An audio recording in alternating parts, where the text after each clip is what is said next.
أعوذ بالله من الشيطان الرجيم. بسم الله الرحمن الرحيم. وما أبرئ نفسي إن النفس لأمارة بالسوء إلا ما رحم ربي إن ربي غفور رحيم.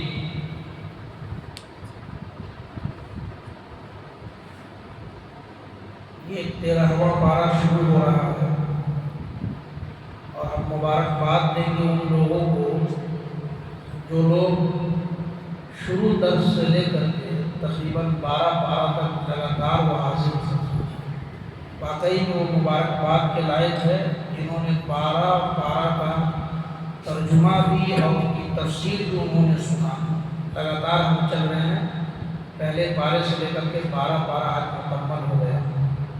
یہ بہت خوش نصیب لوگ ہیں جنہوں نے ان کو سنا ہے، ان کی تفسیر کو جانا، کچھ تو ضرور ان کے علم میں آیا ہوگا۔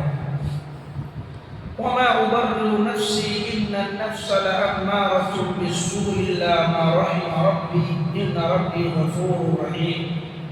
حضرت یوسف علیہ السلام نے کہا کہ میں اپنے نفس کی پاکی بیان نہیں کرتا، کیونکہ نفس تو انسانوں کو برائی کی طرف ابھارنے والا ہوتا ہے، الا ما رحم ربی، لیکن جو رب ہے میرا رب مجھ پر رحم کرنے والا ہے۔ انسان کا نفس امارہ کہا جاتا ہے، وہ انسان کو ہمیشہ برائی کی طرف آمادہ کرتی ہے۔ نفس کی بھی 3 شکلیں ہیں، تو ایک نفس جسے نفس امارہ کہا جاتا ہے، وہ انسان کو ہمیشہ برائی کو ابھارتی ہے۔ حضرت یوسف علیہ السلام بھی اپنی عاجزی اور انسان ہونے کے بارے میں کہہ رہے ہیں کہ میں اپنی پاکی خود بیان نہیں کر رہا کہ میں بہت پاک صاف ہوں، بلکہ انسان کا نفس انسان کو غلاظت کی طرف تو ابھارتا ہے، لیکن اللہ رب العالمین کا رحم جس کے اوپر ہوتا ہے وہ انسان گناہوں سے بچ جاتا ہے۔ ان ربی غفور رحیم، کیونکہ میرا رب معاف کرنے والا اور رحم کرنے والا ہے۔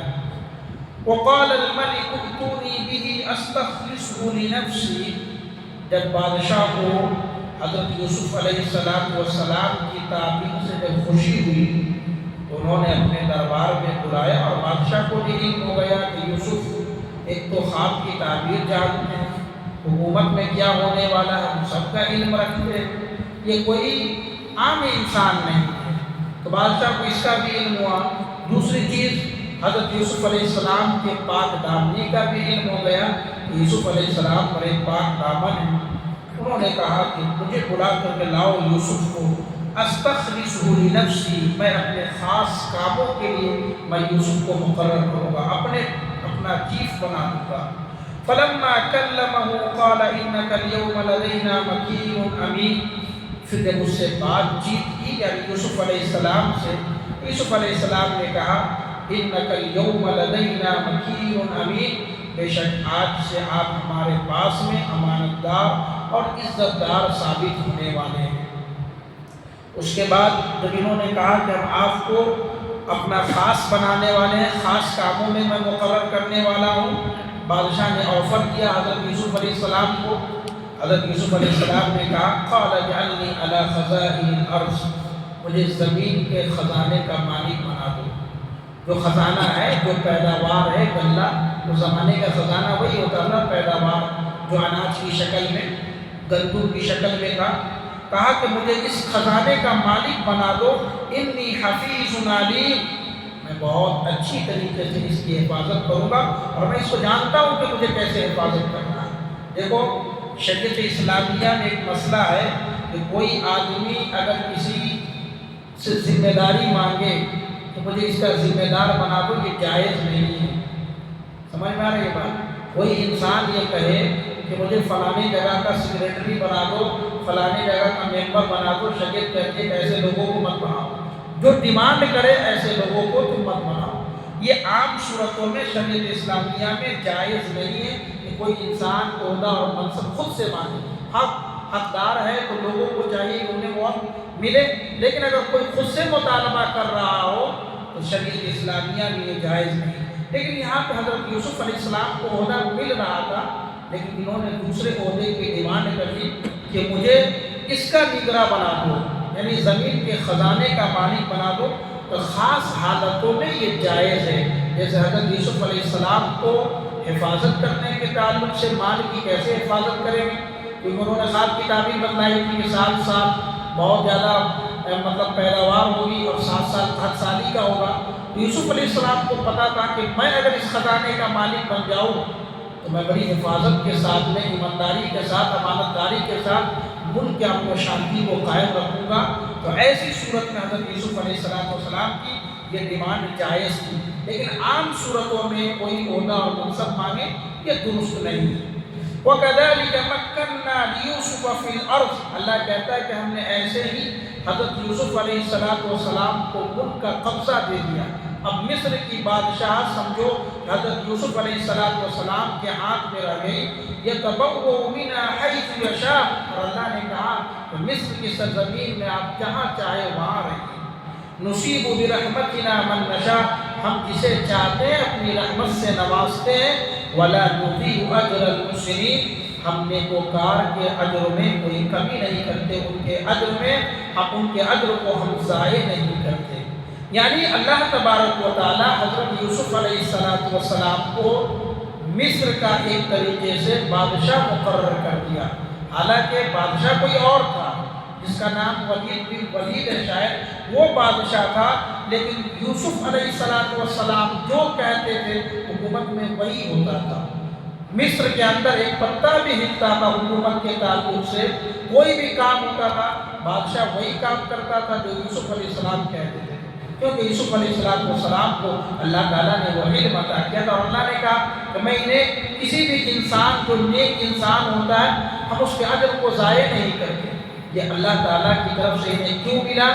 کیونکہ یوسف علیہ السلام بچپن کے عالم میں بھائی کی جانب سے جو ان کے اوپر ظلم ہوا اس ظلم کے اوپر انہوں نے صبر سے کام کیا. حالانکہ وہ چاہتے تو ہنگامہ کر سکتے تھے جب کنویں سے نکل رہے تھے کہ میرے بھائیوں نے مجھے پھینکا تھا، اس بات کا علم تھا انہوں نے. لیکن اللہ تبارک و تعالیٰ نے کہا کہ تمہیں خاموش رہنا ہے، بعد میں تمہیں یہ سب ساری چیزیں بتانا ہے. حضرت یوسف علیہ السلام صبر کر کے رہ گئے. بھائی بھی سامنے آئے بعد میں. یوسف علیہ السلام کے یہاں سے صبر پتہ چلتا ہے. پھر ایسا ہی حضرت یوسف علیہ السلام کو جب عزیز مصر کے گھر میں رہ رہے تھے تو وہاں پر بھی اپنے نفس کا امتحان دینا پڑا اور ثابت قدم رہے. اس کا بدلہ اللہ تبارک و تعالیٰ نے بادشاہت کی حکومت کے طور پہ پھر جیل میں گئے. بے قصور انسان جیل میں جاتا ہے کتنا تڑپتا ہے. حضرت یوسف علیہ السلام وہاں بھی صبر کے دامن کو لبریز رکھ کے صبر کے دامن کو پکڑے رہے. اسی لیے اللہ نے کہا ہم جسے چاہتے ہیں اپنی رحمت سے نوازتے ہیں اور کسی بھی احسان کرنے والے کے اجر کو ہم ضائع نہیں کرتے. یعنی اللہ اس کا بدلہ دے کر کے رہتا ہے.